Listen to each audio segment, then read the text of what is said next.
lifestyle, if you see that we are beginning to live a luxury lifestyle, then you have the opportunity to join us and enjoy such a lifestyle.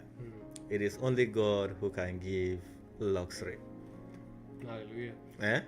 So when you see us live a luxury lifestyle, you can join us, receive Jesus Christ as your Lord and Savior, and He will open you up to such a lifestyle. If it is money that people are giving to us, they will also give to you. You can open your own church if you want people to be giving you money, just like they are giving to us now.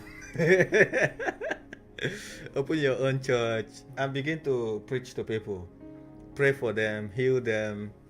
You know, if they give you money, live a luxury lifestyle. Yeah. That is good. I will not go against it. Because even if the Bible said, bring the tithes into my house so that there will be enough food in my house. Do you think that the enough food in the house of God is so that the man of God will be looking at the food?